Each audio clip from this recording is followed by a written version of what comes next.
everyone, welcome to my very first video on NTE, Neverness To Everness, and in this video we're going to go over a free-to-play build for Zero, the main character and protagonist of the story.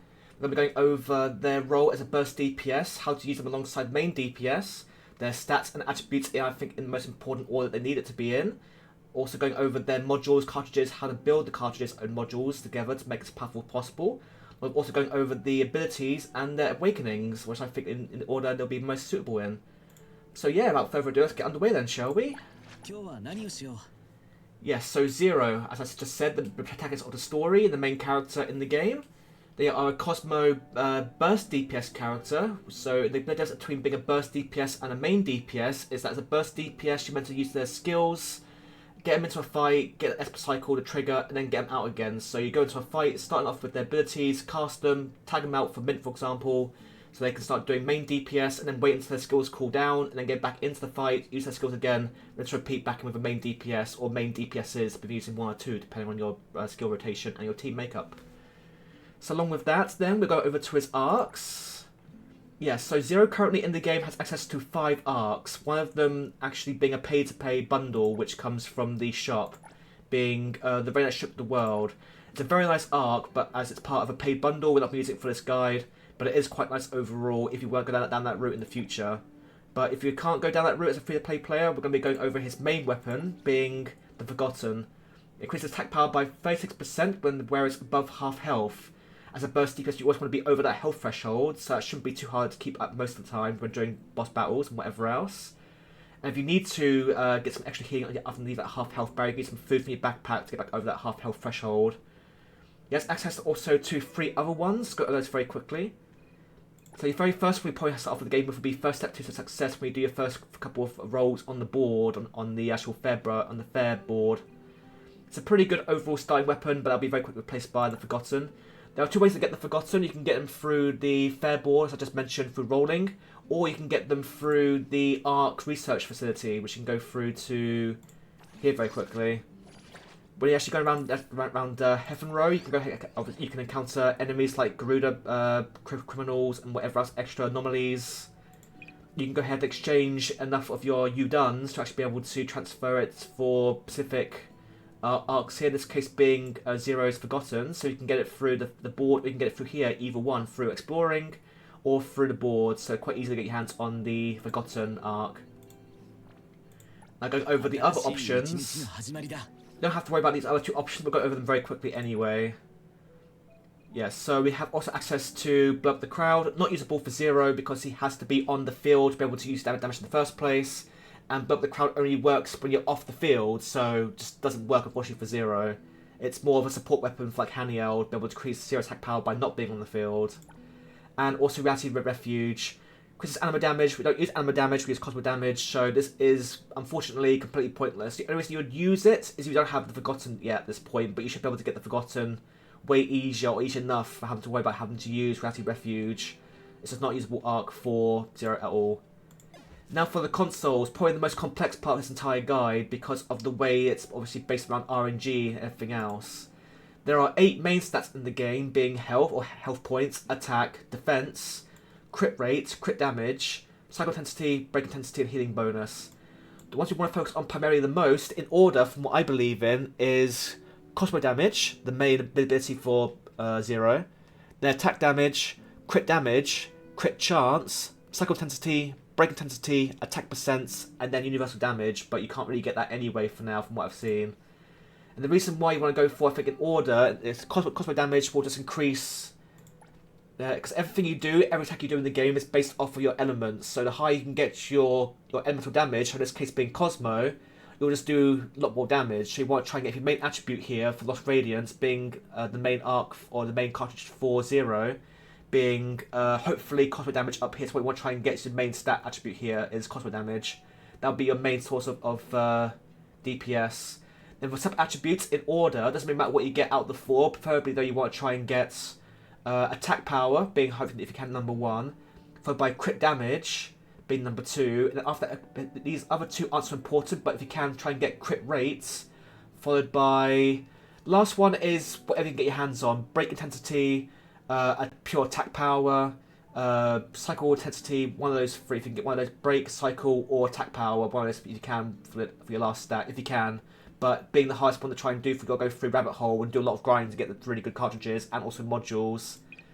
Moving on to modules, every single character has their own unique effect when it comes to the cartridges and the modules. Zeros is being increased attack power by 10% for each Type 3 module you have equipped. So currently I have one Type 4 module, being the 4 one going up. I have one Type 2 for the 2 across going over here, so I got the 2-piece bonus for 10% extra damage for Cosmo damage. Super nice. The rest of them are 2 extra 4s, or 2 extra 3 cartridges, sorry, for the 4 stage effect for ignores 25% of enemy's defense for 20 seconds after casting divided by 0. You're going to be casting that a lot anyways. That's going to be super nice for your other main DPS to do more damage for that time frame. And then this is where you can also do a little bit of your own building here, but I recommend if you can to have additional 4 Type 2s. Technically it does ignore the attack plus by 10% increase for 0, but you'll probably be able to get more attack power, more crits, more attack power, more crit rates, which will be more important than a slight increase in attack power through the actual the passive effect through the cartridges. So my ideal setup would be a 2 going up, a 2 going right here to max out this entire top right corner, and having another 2 going right, a 2 going down, and then having an L shape going to the right overall. And that will fill up the entire board.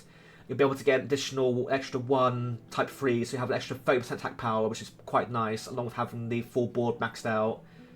You can do it either way. If you want to leave space, you can leave space, but that's probably the best overall. Is 2 up, 2 right, 2 right, 2 down, and then another L shape going to the right here to fill up the entire board.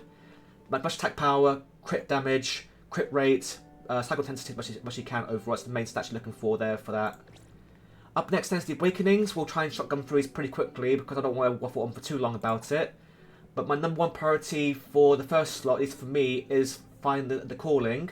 Every time you use your Prize and Engrave, your redirect skill, you gain 8 energy. The more you get your energy back faster, you can use it to divide by 0 more often to do more damage. Pretty simple.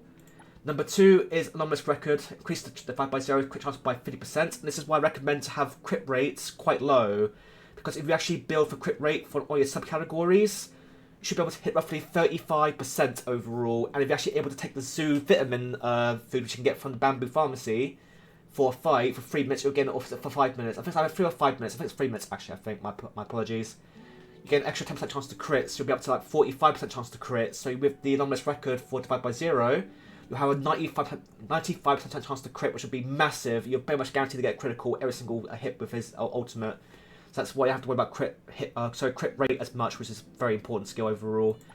Now for Form Beyond, it is up to your own personal preference, but also we can't even get these until like later patch like 1.1, 1.3. We'll have to wait and see when we'll get these other 3 Mind Shards for 0. But my recommendation for number 4 would be Theobnistus. Increases Zero's attack power by 10% for 20 seconds after using trigger support skill, being the cycle skill. Whenever you see your right hand side start to like wave and then start to like vibrate, that's how you know your support skill is ready to trigger an Esper cycle. So we extend this back into the fights for support skill, then Engrave and Appraise, and then divide by 0. You'll be able to do a lot more damage for that very small time frame. Just use all your skills and then tag back out then for Mint, for example. My apologies. Then for number 5, I recommend going for Undecided Factors. Every 1 point of Zero's base attack power will increase divide by 0's attack damage by 0.1% up to 25%.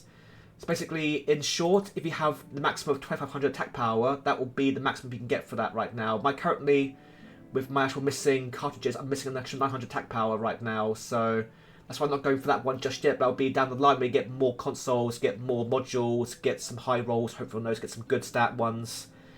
You should be able to hit roughly close to about 2300 attack power, which would be very nice overall down the line when we get to future patches down the line.